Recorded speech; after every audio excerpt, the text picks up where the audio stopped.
mange la sauce salsa tous les jours. C'est vraiment n'importe quoi.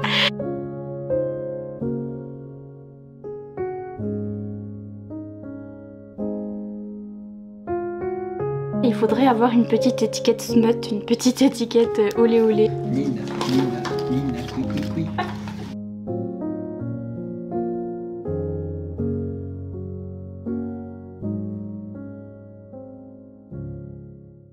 Bonsoir, bonsoir et bienvenue dans ce vlog Ridaton 48 heures qui m'a été gentiment recommandé. On m'a gentiment recommandé de le faire. En fait c'est Emeline de la chaîne Perfect Flow qui m'a envoyé une story sur Instagram et qui m'a dit tiens j'ai beaucoup de livres dans ma palle ce week-end pour ce mois-ci et j'en lis pas beaucoup, est-ce que tu pourrais organiser un petit ridaton du week-end comme on fait d'habitude, comme ça je lirai plus. Et j'étais là tiens, bonne idée, parce que je suis à moitié dans un reading slump, je suis à moitié dans une panne de lecture.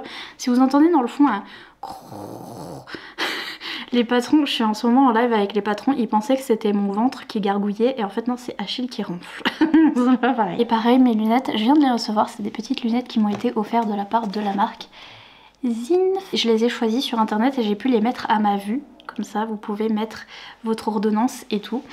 Je vous mettrai en barre d'infos si ça vous intéresse, mais elles sont un petit peu violettes. Je les aime trop. Bref, donc oui, j'étais un petit peu en panne de lecture, presque. Un petit peu presque, parce que... Ils sont trop lourds les trucs. Parce que je lis ça.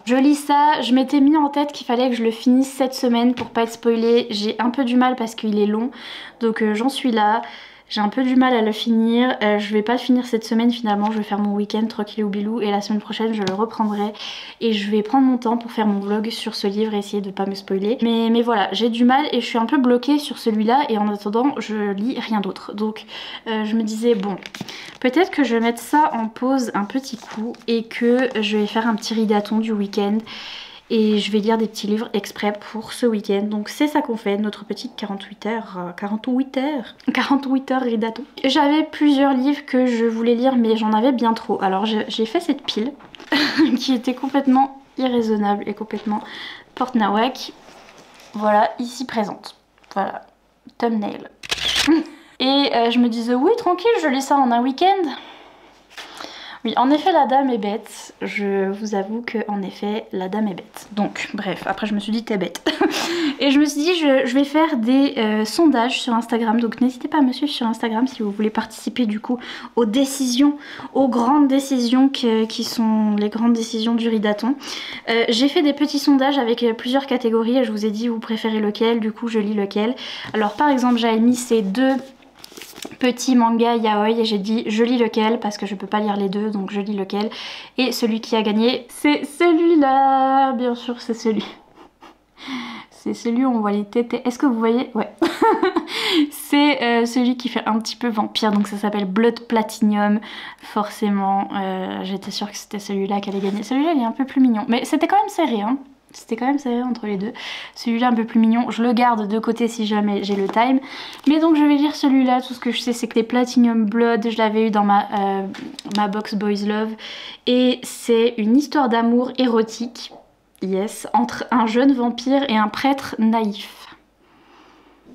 On verra. Donc voilà, celui-là est fini sur la palle. Ensuite je vous ai demandé de choisir entre ces deux romantasy manga. Pareil, très serré, il y a plein de gens qui aiment bien Yona, mais en fait c'est Les Carnets de l'apothicaire qui a gagné, donc je vais lire le 1 parce que c'est vrai que je l'ai toujours pas lu, j'ai toujours pas commencé cette série, celui-là je le garde si jamais, mais j'ai toujours pas commencé cette série et je viens de recevoir le tome 2 et 3 et j'ai trop hâte, ça a l'air vraiment très très bien, donc petite romantasy, donc pour l'instant les deux mangas pour ce week-end et puis les romantasy que je voulais lire c'était ça, donc je vous ai demandé de choisir entre tout ça. Donc on avait Higher Dreams de Hayden Detera que j'ai trop envie de lire, l'autrice m'a envoyé son livre parce qu'elle me connaissait sur les réseaux sociaux et tout et il y a un petit mélange entre du texte et des illustrations, il y a des petites illustrations au milieu et c'est incroyable.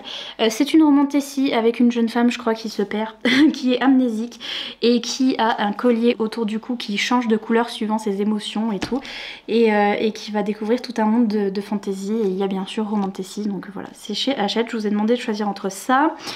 Dark romance, pas trop romantasy là pour le coup, c'est plus une dark romance, donc c'est The Never King de Nikki Saint-Croix, j'arrive jamais à le dire, avec le jaspage, c'est sorti chez Roncière. Je vais pouvoir vous faire un concours sur Instagram d'ailleurs, je vais l'organiser dès maintenant, je vais prendre ma photo et tout parce que j'en ai deux parce qu'il y en a un qui m'a été offert par Sarah, une de mes abonnées qui me l'a offert, qui me l'a mis sur la wishlist en même temps de me l'offrir parce qu'elle sait comment faire, bref, et il m'a été envoyé par la maison d'édition et donc du coup j'en ai deux et donc je vais vous faire un petit concours sur cet Instagram, mais donc là plus dark romance, harem inversé, la madame a 5 monsieur et truc retelling de Peter Pan où elle s'appelle Winnie, Winnie, et en fait elle va se faire enlever par Peter Pan parce que toutes les femmes de sa famille, de la famille Darling à 18 ans se font enlever par Peter Pan et arrivent au pays imaginaire des enfants perdus, là je sais pas quoi, et en fait elle va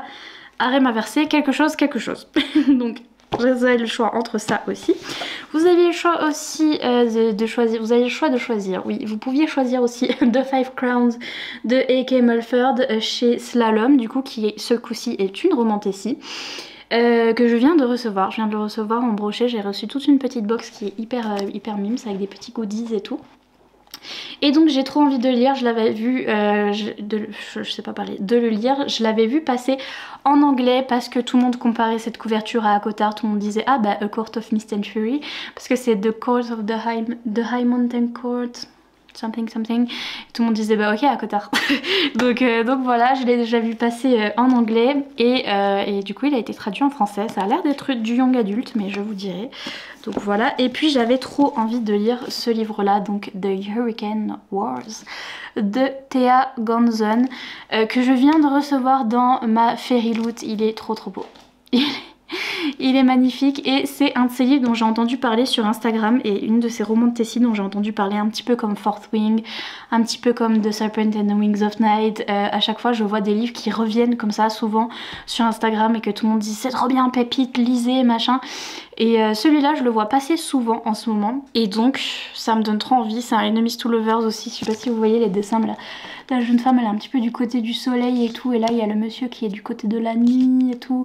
Je sais même pas de quoi ça parle mais j'avais trop envie de le lire parce que j'en entends beaucoup parler sur cet Instagram. Mais donc du coup vous avez choisi entre tout cela, pas celui-là, vous avez choisi The Five Crowns et The Never King, donc c'est ceux-là qui vont sur la pile à lire et on garde de côté les autres pour si jamais on a le time. Mais donc voici la pile à lire de ce ridaton, voilà, c'est ceci, cela, la pile à lire, donc deux mangas et enfin une romantasy et une dark romance. Voilà, j'espère que j'arriverai à tout lire ce week-end, je ne pense pas hein.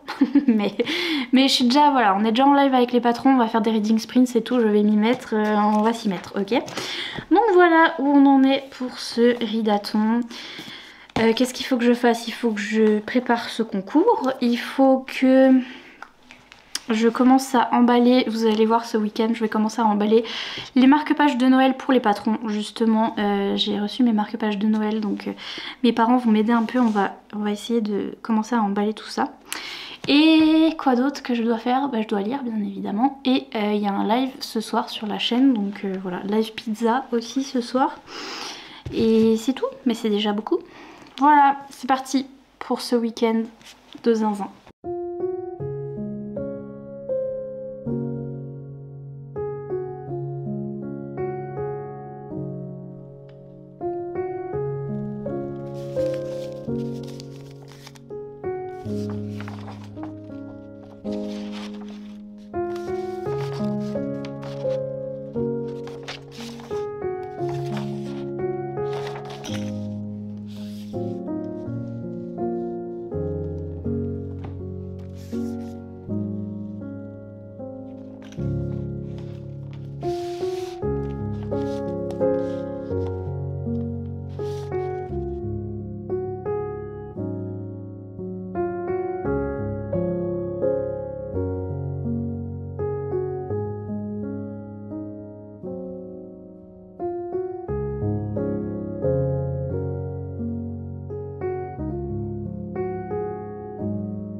Et bonsoir en ce deuxième jour de 48 heures Ridaton. Bonsoir, je me suis réveillée encore une fois à 13h, 14h, machin. Parce que c'est comme ça. Pourtant je suis allée dormir comme j'avais dit à 23h, mais voilà. Alors j'ai fini hier soir, celui-là. Ça se lit tellement vite, ça se lit super vite. Je l'ai lu tout hier, je l'ai fini hier soir. Donc j'adore le fait que ça se lise très très vite. Ça j'ai adoré. J'ai dit à peu près tout ça en live aussi hier soir. J'étais en live sur la chaîne YouTube et en fait finalement, je l'ai pas encore noté d'ailleurs sur Goodreads, mais je pense que je vais mettre 3 étoiles. Je vais mettre 3 étoiles parce que c'est vraiment pas mal fait, c'est vraiment pas mal pour ce que c'est. C'est comme je disais, il faudrait avoir une petite étiquette smut, une petite étiquette olé olé, parce que on sent que ça va être ça en fait, on sent que ça va tourner autour de ça. On a notre jeune femme qui s'appelle Winnie, qui est une darling, et toutes les darlings depuis son arrière-grand-mère qui s'appelle Wendy, se font enlever par Peter Pan le jour de leur 18e anniversaire et vont au pays imaginaire. Et après elles reviennent toutes, mais elles reviennent avec une santé mentale brisée, elles sont zinzin. Voilà. Et donc la mère de Winnie est allée au pays imaginaire et est maintenant revenue, mais est complètement zinzin. Et on retrouve Winnie déjà au tout début, on la retrouve, elle est avec un petit copain du lycée. Avec qui elle fait crac crac boum boum, mais elle dit qu'elle s'ennuie. Voilà. Et elle nous explique qu'elle est passée sous toute l'équipe de basket et que à l'école, au lycée, on la surnomme Winnie la P. Winnie la P. Voilà, Winnie the Pooh. Mais donc voilà, et elle nous dit que sa mère est prostituée et que de toute façon elle a l'habitude de tout ça et qu'elle a l'habitude de se servir de son corps pour avoir ce qu'elle veut, même si elle n'a que 18 ans. Et du coup on sait qu'on va partir dans un truc comme ça. Donc dès le début c'est ça que j'ai bien aimé, c'est ça qui a bien fait l'autrice un petit peu, c'est que elle nous a bien justifié le truc, parce que je me disais une jeune fille de 18 ans qui va se retrouver avec 40 000 mecs et ça fait que 200 pages et tout de suite du crac crac boum boum, ça va être bizarre. Mais en fait elle nous justifie ça d'une telle manière que Winnie elle est déjà dans cet univers en fait, elle est déjà voilà, au courant, elle a déjà une vie assez difficile. Et donc Peter Pan arrive à son 18e anniversaire, elle la kidnappe et elle arrive sur l'île imaginaire, sur le pays imaginaire, ouais bon sur une île. Et là elle rencontre d'autres messieurs, il y a 3 messieurs, il y a 3 autres messieurs plus Peter Pan. Dont 2 sont des jumeaux d'ailleurs, qui sont les garçons perdus, et il y a Peter Pan. Et elle se dit bon bah puisque je me suis fait enlever et puisque je suis ici, je vais me servir de ce que je fais d'habitude, je vais me servir de mon corps pour pouvoir rentrer chez moi. Et donc c'est comme ça qu'est justifié le olé olé, parce que ça arrive très très rapidement. Elle se fait kidnapper tout de suite, elle est en mode... elle est en mode elle enlève son t-shirt, you know. Mais elle nous explique que justement elle a l'habitude de faire ça et que justement elle se sert de ça, c'est son moyen pour faire craquer les hommes et pour se sortir de certaines situations, etc. Et donc je trouvais que la justification était vraiment pas mal faite pour 200 pages. Ça allait être compliqué sinon d'expliquer le pourquoi du comment ça partait dans ce truc là très très vite. Mais par contre, alors tout n'est pas hyper bien décrit. C'est 200 pages, ça va hyper vite, c'est des chapitres très très courts. On a des points de vue, on a le point de vue de Winnie, on a le point de vue des autres garçons. Et les chapitres sont très courts et ça se dévore un truc de fou, donc ça se lit trop trop bien. Par contre, il n'y a pas assez de détails. Par exemple, il y avait des trucs vraiment pratiques, elle se fait enlever, à aucun moment elle va aux toilettes, à aucun moment. De temps en temps elle prend une douche et machin bidule. Ah, c'est qui m'avait dit ça d'ailleurs? Il me semble qu'il y a quelqu'un qui m'a dit ça en live, qui avait lu ce livre là et qui avait dit à aucun moment ils prennent des douches ces bandes de crado. Mais c'est vrai que... Bon, après on avait dit de toute façon les douches c'est surcoté, hein, quand on est dépressif on prend pas de douche. mais oui, c'est vrai qu'en fait ces détails, je pense qu'ils sont là mais en fait ils manquent. C'est-à-dire qu'elle, elle arrive, c'est des détails pratiques en fait, elle se fait enchaîner à un lit, machin, bidule. On se dit bah à aucun moment elle a envie de faire pipi, à aucun moment elle va prendre sa douche. Après on se rend compte que oui, de temps en temps on voit qu'elle a changé d'habit, elle est en mode je remonte ma jupe. Et donc on se dit ah elle a une jupe tout à coup alors qu'elle avait d'autres habits avant, et voilà, et c'est pas bien décrit. Niveau des descriptions des personnages, Winnie je sais pas à quoi elle ressemble, les garçons vite fait, il y a eu un truc bizarre où les jumeaux et leur peau a été décrite, mais c'était genre ils ont une peau couleur de lune rouge, genre leur peau ressemble à une lune rouge ou je sais pas quoi, et j'étais là bah alors ils ont la peau rouge. Bref, j'ai toujours pas compris, je sais toujours pas s'ils ont la peau rouge ou pas, je sais pas. Voilà, description vraiment très très vite fait, et rien n'est très très bien expliqué. Et ça va avec le truc que c'est rapide, on est direct dans l'action, on est direct dans le qu'est-ce qui va se passer, etc. Il y a un petit mystère, faut que Peter Pan il retrouve son ombre, c'est vraiment un retelling de Peter Pan. Et c'est rapide parce que 200 pages, donc forcément.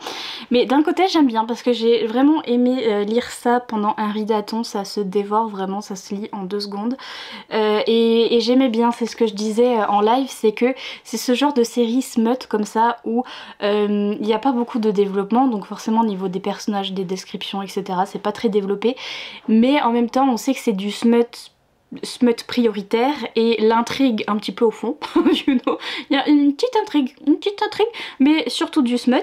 Et en fait ce genre de série comme ça, j'aime bien quand c'est fait, quand c'est rapide, quand les tomes sont séparés. Je sais que là c'est le premier tome et qu'il va y en avoir d'autres, et que c'est séparé et qu'on fait ça rapidement, et j'aime bien en fait, j'aime bien ce style. Ce style là, je trouve que c'est très très bien comparé à d'autres autoristes qui font vraiment des livres très très gros de 600 pages comme ça pour nous faire une même histoire comme ça de smut, mais il n'y a pas besoin en fait, il n'y a pas besoin. Au bout d'un moment on s'ennuie, donc là je trouve que c'est franchement bien fait et ça m'intrigue trop, je veux trop savoir la suite, je veux savoir ce qui se passe dans notre petit pays imaginaire. Et j'ai bien aimé notre personnage principal de Winnie parce que elle, comment dire, elle allait bien avec ces garçons qui sont insupportables, qui arrivent, qui sont là, qui pensent que au olé olé, et qui sont violents, et qui sont on est les méchants, et on est les méchants parce que sinon bah on se fait pourchasser sur cette île, soit tu es le chasseur, soit tu es la proie, et nous on a décidé d'être le chasseur, du coup ils tuent tout le monde, ils sont trop chiants là, et elle est là.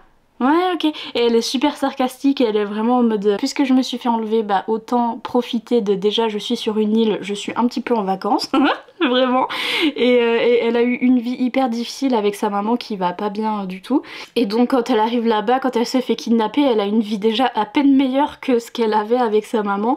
Déjà elle mange mieux et tout, elle est en mode bon bah déjà je mange mieux, c'est déjà bien. Et après elle est très ironique et très drôle, et je trouve que ça va très bien dans ce livre, et ça contrebalance très bien avec les autres qui sont là ceux qui sont chiants. Donc franchement c'était pas mal fait, c'était bien écrit. Au niveau de la traduction, toujours quand on traduit du smut, quand on traduit du olé olé, il y a des mots, des termes, des choses, je suis là... J'en parlais aussi dans le live, je me disais c'est juste parce que c'est en français. Je sais pas pourquoi, en anglais ça passe crème. Faut qu'à le dire. Mais en français à chaque fois ça fait un peu... Mais bon, il y aurait pas pu... Est-ce qu'on aurait pu traduire autrement? Je ne pense pas. Enfin bref. Voilà. Sympa, 3 étoiles. Franchement, pour ce que c'est bien fait. Et j'ai envie de savoir la suite. C'est juste, il manque des descriptions, il manque des trucs, forcément. Mais c'est pas fait pour ça. Donc voilà. Mais c'était franchement pas mal. Je suis contente de l'avoir dévoré. Et j'aime trop ce qu'ils ont fait à la maison d'édition. C'est vraiment très très beau. Mais donc, je suis en train de me rendre compte que mon... J'espère que c'est fait exprès. Que j'ai l'impression que la dorure elle part. J'ai l'impression que c'est pas fait exprès. Ah si, c'est fait exprès. Sur le titre il y a pas... Ok, je crois que c'est fait exprès. J'ai cru que c'était moi qui enlevais la dorure. Bref, on va lire ça aujourd'hui. Et il faut que je lise mes 2 petits mangas également. Et puis aujourd'hui mes parents vont m'aider parce que j'ai mes petits... Attendez, je vais vous montrer. J'ai mes petits marque-pages de Noël spécial pour les patrons que j'ai fait faire cette année du coup avec petit Achille sur une branche, un petit village dans la neige et petite lune. Et ils sont pareils des 2 côtés. Et donc je vais envoyer ces marque-pages à tous mes patrons qui sont inscrits pour l'instant à partir du niveau Achille. Et j'en ai beaucoup. J'en ai 150 à faire. Et donc mes parents vont mettre les marque-pages dans les enveloppes, ils vont m'aider. Et moi je mettrai les adresses et tout ça. Donc on va faire ça aujourd'hui. Et aussi il faut que je monte une vidéo qui doit sortir demain. Et qui n'est pas encore faite. Donc il faut que je fasse ça pendant qu'ils font les petites enveloppes. Mais donc voilà, je vais faire ça. Et dans tout ça je dois lire aussi. Voilà, c'est boîtier. Waouh. Ah, ça dit plus rien maintenant, putain, c'est ça que je fallait que je fasse. Allumer la caméra. Voilà. Nina, Nina, Nina, oui, oui, oui. Nina, Nina, Nina, oui, oui, oui. Nina, Nina, Nina, oui.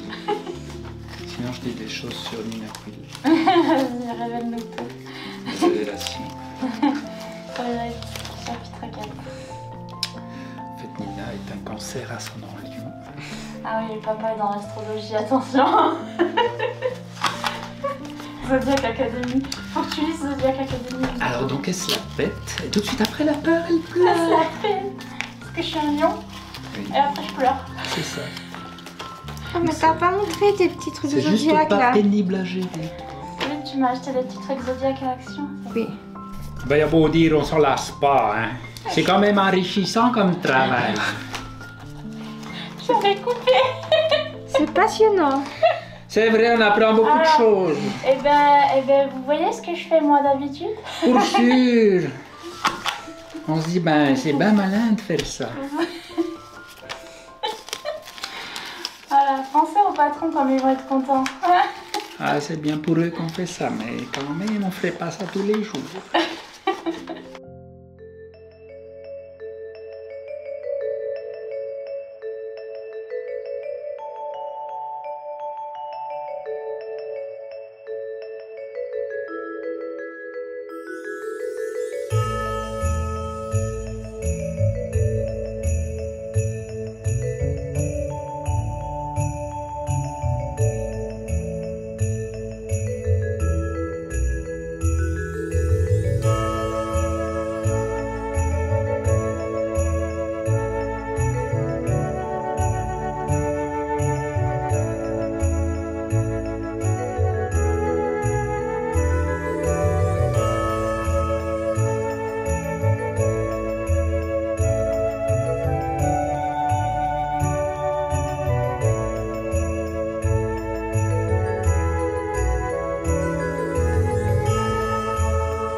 Ok, j'ai fini mes petits mangas.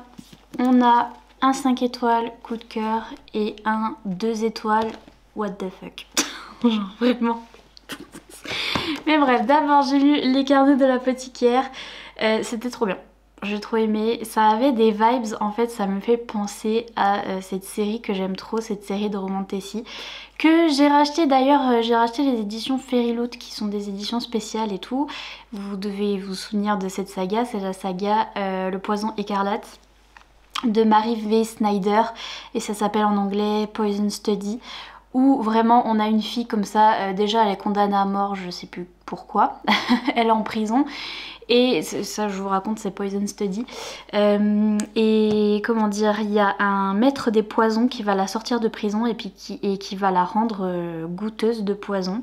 Donc elle va être goûteuse de poison pour le roi là, ou l'empereur, ou le je sais plus quoi. Et elle va apprendre tout ce qu'il faut savoir sur les poisons et tout avec le monsieur qui est le maître des poisons et tout, et j'aimais trop, c'était trop bien. Et ben ça a vraiment des vibes parce que la jeune femme elle est apothicaire aussi et elle s'y connaît en poison et en remèdes, et en fait elle vient d'un endroit de la ville, je crois qu'elle vient du quartier des plaisirs, un truc comme ça, et que là elle se retrouve elle est dans le palais avec l'empereur, mais elle est dans le quartier, c'est pareil, le quartier des plaisirs de l'empereur en fait, où il y a toutes les concubines de l'empereur, il y en a plein.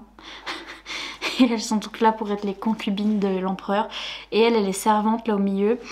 Et en fait elle va guérir certaines des concubines parce qu'elle va trouver certains poisons en fait. Et là il y a un homme qui arrive, alors je sais toujours pas ce qu'il fait là, je sais pas ce qu'il fait là le monsieur. Il s'appelle Jinchi et je sais pas pourquoi il est là, mais en tout cas plusieurs personnes le confondent souvent pour une femme. Il y a plusieurs gardes qui sont amoureux de lui parce qu'ils croient que c'est une femme et machin. Je crois que c'est l'intendant, on ne sait toujours pas. Il me semble que notre jeune fille qui s'appelle Mao Mao, elle ne sait toujours pas pourquoi il est là. Ça doit être l'intendant de je sais plus qui, enfin bref, il est là, il a remarqué qu'elle était douée pour les poisons. Et donc il va l'engager, elle va devenir comment ça s'appelle, la seconde d'une des concubines qui est la meilleure concubine, la préférée. On est dans la Chine ancienne, elle s'appelle Mao Mao et ça veut dire chat, genre Mao ça veut dire chat. Achille non. Donc Mao Mao ça veut dire chacha. Chacha. Achille, il est où le chat? Viens voir ta collerette, elle est de travers. Et on est dans la Chine ancienne et elle prépare des remèdes et des poisons. Voilà, elle va avoir accès à l'apothicaire, enfin à la boutique de l'apothicaire, enfin à toutes les plantes et les herbes qu'ils ont au palais de l'empereur. Et donc c'était trop bien. Et bien sûr il y a une petite romance entre elle et le monsieur qui est là au milieu, on sait pas pourquoi, au milieu du palais des concubines là, on sait pas pourquoi il est là. C'est un petit peu insinué qu'il est là pour tenter les concubines et pour voir si les concubines vont tromper l'empereur, un truc comme ça. Donc bref, il est là et en fait la seule personne qu'il n'arrive pas à séduire c'est Chat. C'est Mao. Mais c'est pas contre toi. C'est Mao Mao. Elle le regarde comme si c'était un vieil insecte, une vieille limace. Et lui, il est fasciné parce qu'on l'a jamais regardé comme ça, parce que tout le monde l'aime bien. Et donc c'est comme ça que va commencer leur petite romance. Et c'est trop mimes. Tu veux que je te libère? C'est elle s'appelle Chacha. C'est Chacha. C'est Chacha? Donc j'ai adoré aussi bien l'histoire que la petite romance, ça me fait rire parce que vraiment lui c'est le séducteur et, et pour un coup il y a une fille qui le regarde mal et qui l'aime pas et là waouh trop intéressant. Et donc c'est ça leur relation, c'est très rigolo et ouais c'était franchement hyper bien, des petites histoires et tout, la fille elle est super attachante. C'était trop bien, 5 étoiles, c'est vraiment un coup de cœur, j'ai hâte de lire la suite, c'était vraiment trop bien. Et après j'ai tenté de lire ça mais je me rappelais plus du résumé. Je vous l'avais lu quand j'avais eu ma box yaoi. Je m'en souviens, ça partait bien et tout, j'étais en mode attendez, je lisais le résumé. C'est un monsieur qui s'appelle Al, qui est un vampire qui a été élevé par un prêtre humain. Alors si vous vous dites c'est quoi? Genre, d'où sortent les vampires? Pourquoi est-ce qu'il a été élevé par un prêtre? Qu'est-ce que... On sait pas. Pourtant j'ai lu l'histoire, hein. Il n'y a pas trop d'explications. C'est en mode oui, les vampires existent parmi les humains. Et oui, il y avait un prêtre là au milieu, un prêtre qui est très jeune et qui ressemble à un monsieur de K-pop. Je sais pas pourquoi. Et qui a recueilli ce vampire qui n'avait pas de parents. Donc du coup, voilà. Du coup, il y a même cet aspect un peu bizarre où lui, il était jeune. Donc le vampire, il est arrivé quand il était petit. Et le prêtre l'a élevé. Donc il y a ce truc bizarre, mais soi-disant que les vampires ils grandissent 2 fois plus vite que les humains, donc du coup ça fait 11 ans qu'il est à l'église et que lui l'élève, mais maintenant il est devenu adulte et tout, donc il y a de plus en plus de trucs bizarres, on sait pas pourquoi. Voilà, le temps où il n'était qu'un enfant est révolu et à présent il est un beau jeune homme qui au lieu de... on va dire, je veux pas que je me fasse strike, au lieu de manger le sang du prêtre pour se nourrir, il se nourrit d'un autre fluide qui est la sauce salsa du prêtre. Et genre je m'en souviens vous avoir lu ça en résumé quand j'avais eu ma box et que j'étais là et qu'on avait trop rigolé, et c'est exactement ça, c'est n'importe quoi. Ma chronique sur Goodreads, j'ai mis 2 étoiles parce que les dessins sont quand même jolis, et parce que en soi c'est censé être loufoque, c'est exactement ce qu'il y a écrit dessus en fait, et c'est exactement ça. Mais donc on arrive, rien n'est expliqué.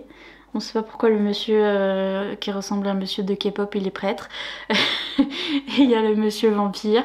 Et il y a le truc bizarre de quand il était petit aussi, lui il avait le même âge donc c'est un peu bizarre. Et puis bien sûr il peut se nourrir de sang, mais il peut aussi se nourrir de sauce salsa parce que c'est comme ça, c'est l'autrice, elle a décidé que c'était des vampires spéciaux.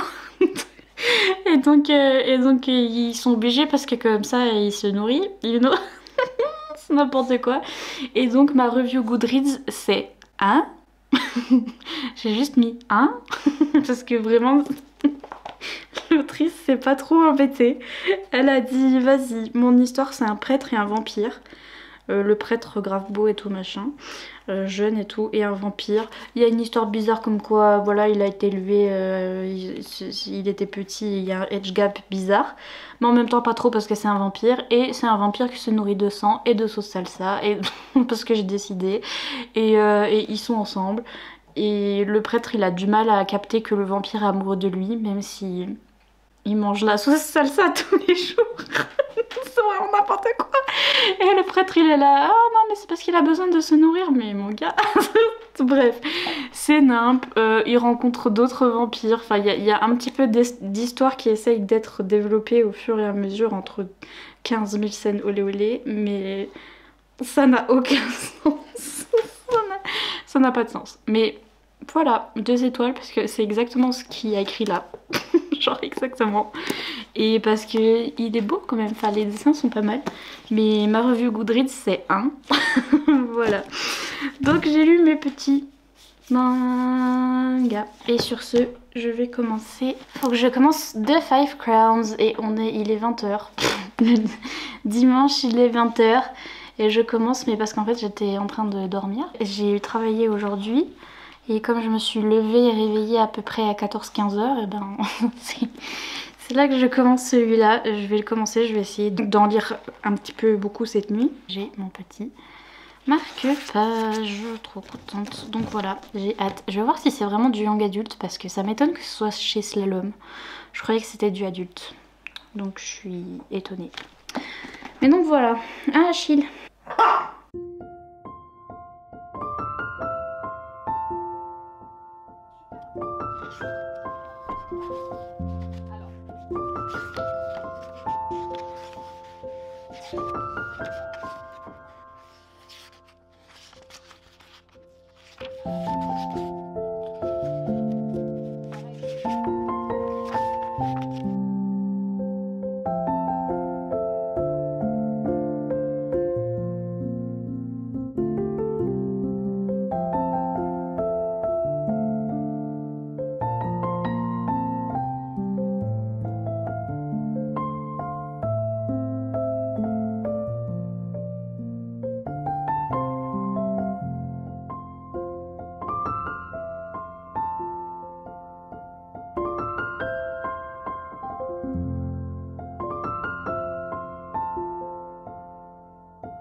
redescends un peu. C'est la fin de ce 48 heures Ridaton, on est une semaine après. Comme d'habitude, mais il faut que je me rende à l'évidence, je ne vais pas finir ce livre. J'essaie de le finir parce que je l'ai commencé, figurez-vous, j'en suis à là. Et j'attendais de le finir pour finir cette vidéo, mais en fait j'ai beaucoup trop de travail. J'ai trop de travail avec l'approche des vlogmas et tout ce que j'ai à faire, j'ai beaucoup de choses à faire. Donc, et j'ai beaucoup de choses à lire, mais je me suis dit que j'ai commencé ce livre, je pouvais vous dire un petit peu mon avis jusque là. Et qu'un jour je le continuerai, mais vous pouvez déjà avoir mon avis sur le début. Donc j'étais complètement perturbée par ce livre là de Five Crowns parce que c'est publié chez Slalom, et pour moi Slalom publiait que des livres young adultes. Je me souviens pas d'avoir vu un livre adulte chez eux, et c'est ma faute d'ailleurs, je me suis dit bah il y a que des livres young adultes, c'est un peu comme si c'était PKJ, bah en fait d'ailleurs ça fait partie de la même... du même groupe, mais voilà, c'est un peu comme si c'était sorti chez PKJ, et je me disais donc c'est du young adulte, alors qu'il y a bien écrit derrière. Pourtant je l'ai lu plusieurs fois, je l'ai même dit en story Instagram, je vous l'ai dit peut-être au début de cette vidéo, je sais pas, mais il y a écrit à partir de 16 ans. Donc c'est à partir de 16 ans, c'est pas à partir de 10 ans.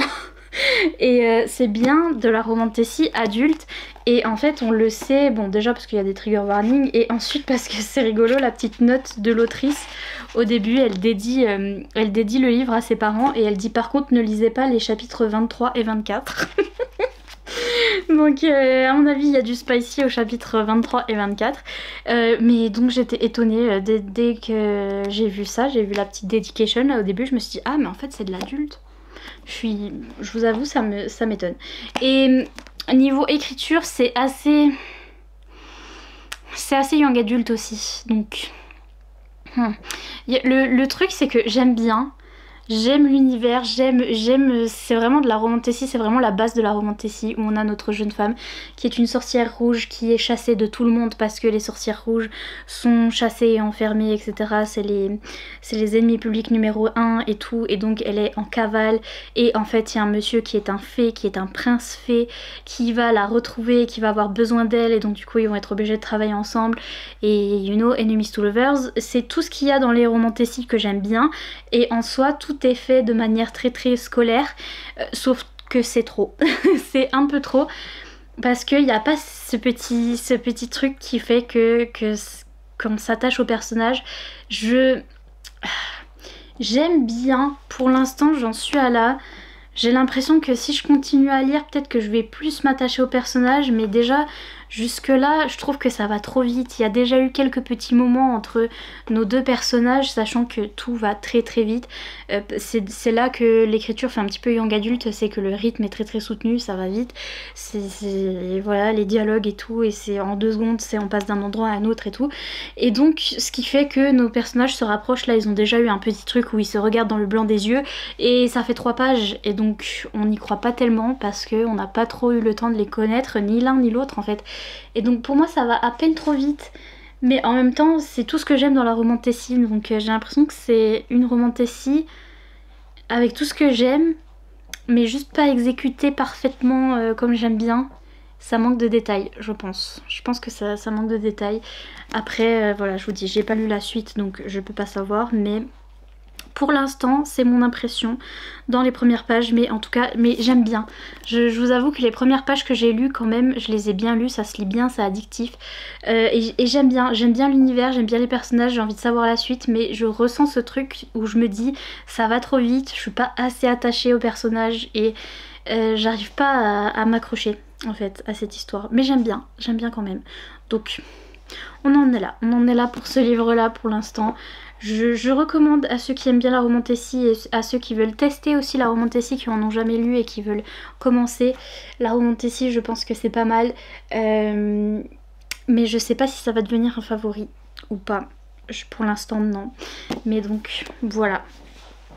Voilà pour ce 48 Hour Ridaton. On a lu ça à peu près, on va dire à peu près. Manga what the fuck, oublions très vite. Favori manga, très bien celui-là. Ici un 3 étoiles, très bien pour une dark romance, et ça s'est lu hyper vite et j'ai un bon souvenir de cette lecture. Pas mal, franchement pas mal. Ici du bon potentiel pour une romande Tessie, mais c'est pas parti pour être un favori, donc un peu déçue. Voilà, on en est là. C'était notre petite pile à lire. Et c'est tout pour ce vlog que je vais devoir vous poster avant les vlogmas parce que c'est le cirque et enfin voilà. On a du travail. On a beaucoup de travail. Oh Achille. Achille il mange ses pâtes. Il mange pas des pâtes, il mange ses pâtes. Oui. Tu peux pas manger des pâtes au lieu de manger tes pâtes. Bref. Des bisous sur ce. Mettez des petits emojis. On met des emojis quoi? On met des emojis quoi? Mettez des emojis. Mettez des emojis, la petite tête de mort en l'honneur de The Never King, parce qu'il y a une tête de mort sur The Never King. Et sur ce, avec Achille, on retourne manger des pâtes. Et on vous dit à bientôt dans une prochaine vidéo. Bye. Bye Achille. Bye.